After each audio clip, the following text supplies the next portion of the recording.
Si nous entrons maintenant réellement dans l'interface de Revit proprement dit, en appuyant ici, le premier menu que nous allons étudier est le menu d'application qui va se trouver ici sous le mot Fichier. Alors c'est assez classique par rapport à n'importe quel logiciel qui tourne sous Windows finalement. Donc on a les options habituelles, Nouveau, Ouvrir, Enregistrer sous, Exporter, Imprimer, etc. Si ce n'est qu'évidemment, nous sommes dans Revit, donc on va avoir dans Nouveau la possibilité d'ouvrir différents types de fichiers. Nouveau projet va démarrer un nouveau projet 3D en Revit. Une nouvelle famille va démarrer une famille, que celle-ci soit 2D ou 3D. Et quand on démarrera une nouvelle famille, on devra d'abord sélectionner la catégorie de famille que l'on souhaite créer. Dans Revit, on a également la possibilité de créer de l'avant-projet en utilisant les commandes de volume conceptuel. Nous verrons ça relativement en détail plus loin.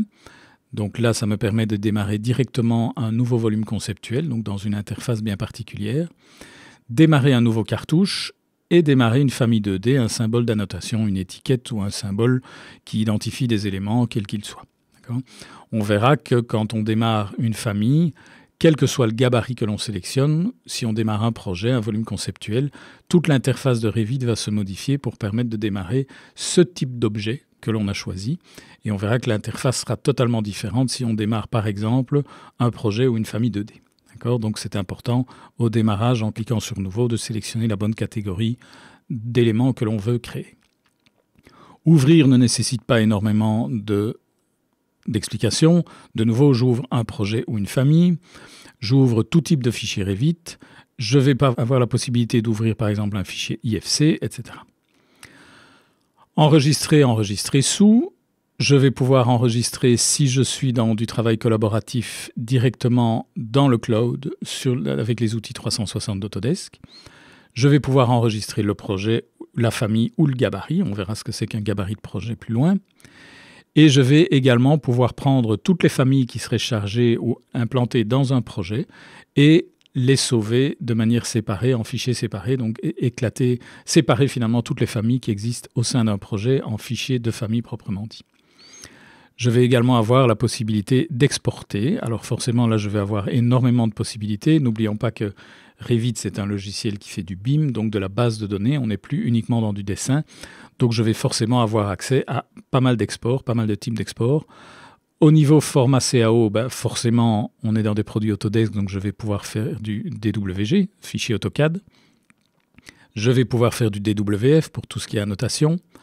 Du FBX pour l'exporter des vues 3D, par exemple vers 3ds Max, si on souhaite, ou d'autres logiciels d'imagerie. Des types de familles, on verra ça plus tard, ça va permettre de créer un catalogue de familles, comme par exemple tout un catalogue complet de profilés métalliques.